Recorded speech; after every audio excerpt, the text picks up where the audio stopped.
আসসালামু আলাইকুম। আশা করি সবাই ভালো আছেন। গত শুক্রবার গিয়েছিলাম আমার নিজের বাড়ি অর্থাৎ আমার বাবার বাড়িতে বেড়াতে। আর শনিবারও বৃষ্টির কারণে নিম্নচাপের জন্য ওখানে থেকে যেতে হয়। তো এই 2 দিনে আমি কি খাওয়া দাওয়া করেছি আর কীভাবে আনন্দ করেছি, কিভাবে কি করেছি সেটা নিয়ে আপনাদের সাথে ব্লগ শেয়ার করব। আশা করি আপনারা শুরু থেকে শেষ পর্যন্ত আমার সাথে থাকবেন। এবং হ্যাঁ, সাথে শনিবারে আমার ভাইয়ের জন্মদিন থাকায় আমি ওখানে থেকে যাই। তো দেখতে থাকুন।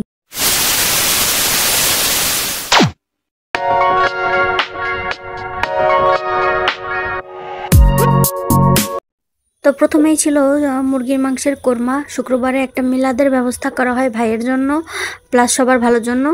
আর এখানে ছিল পটল ভাজা, ডিম ভোনা, সরিষা ইলিশ ছিল, আর ছিল সালাদ। একে একে আমি সব কিছুই দেখিয়ে দেব আপনাদেরকে। এখানে তৈরি হয়েছে পায়েস, তো পায়েসটাও দেখিয়ে দিলাম। আর ছিল গরুর মাংস।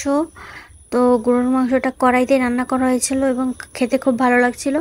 আর এই যে হচ্ছে পোলাও, আর পাতলা করে ডালও ছিল, প্লেন রাইসও ছিল, সেটা আর দেখালাম না। আর এটা হচ্ছে ভাইয়ের খাবার, আমি বেড়ে নিয়েছি, ভাইকে খাইয়ে দেবো।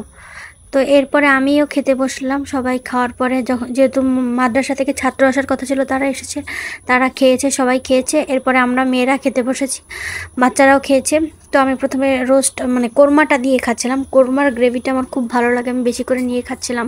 প্লাস অন্যান্য যেগুলো আইটেম আমি দেখিয়েছি, ডিম ভোনা, পটল ভাজা, সরিষা ইলিশ, সব কিছুই একে একে খেয়েছি। গরুর মাংসটাও, এরপর গরুর মাংসের সাথে ভালো করে লেবু চিপে খেয়ে নিলাম। লেবু চিপে গরুর মাংসের সাথে খেলে সেটা আরও বেশি টেস্টি লাগে। তো এটা ছিল শনিবারের ব্যাপার। শনিবার আমি অফিস করে বিকালবেলা এটা রান্না করেছিলাম। বাড়িতে এসে অনেক বৃষ্টি ছিল নিম্নচাপের জন্য। তো আম্মু বিরিয়ানির জন্য মুরগির মাংসটা রেডি করে রেখেছিল, কুক করে রেখেছিল। আমি শুধু পোলাওয়ের চালটা রেডি করে তার ভিতরে মাংসটা ঢেলে দেবো। তো আমি যেভাবে প্রসেসিং, এটার বলার তো নতুন করে কিছুই নেই, আপনারা দেখতে পাচ্ছেন সেভাবে আমি রান্নাটা করছি।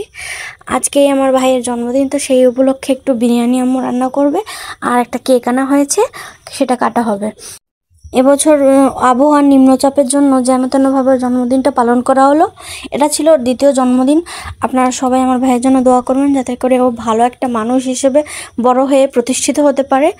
তো এদিকে রান্না হয়ে গেছে, এবার জাস্ট পানিটা হয়ে গেছে, একটু ঢাকা দিয়ে চাপা দিয়ে রাখবো।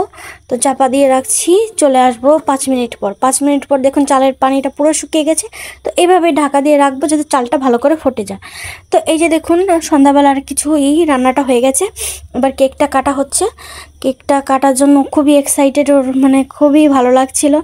তো এই যে ক্যান্ডেলটা জ্বালালে আরও বেশি ওর আনন্দ হবে, দেখতে পাবেন ওর এক্সপ্রেশন, মুখের এক্সপ্রেশনটা, ওইটাই দেখা যায় আমাদের কাছে আরও বেশি আনন্দের, যে ও আনন্দ পেয়েছে, ব্যাস এইটাই। ঠিক আছে, ও বারবার করে খুব ভালো করে জিনিসটা দেখছিল। আর টুপি নিয়ে খুব করছিল, খুব এক্সাইটেড। সেরকম কিছুই আমরা করতে পারিনি, মোবাইলের ফ্ল্যাশ জ্বালিয়ে কেক কাটা হচ্ছিল। তো ও কেক কাটার জন্য পুরোপুরি ব্যস্ত, ওর অন্যদিকে কোথাও ধ্যান নেই। ওর কেক কাটতে হবে, কেক কেটে যদি টুকরো টুকরো করতে পারতো তাহলে ওর সব থেকে বেশি আনন্দ হচ্ছিল। আর অনেকবার চেষ্টা করার পরে ক্যান্ডেলটা ফু দিয়ে নিভাতে পেরেছে। তো এরপরে ওকে কেক খাইয়ে দিচ্ছে আব্বু।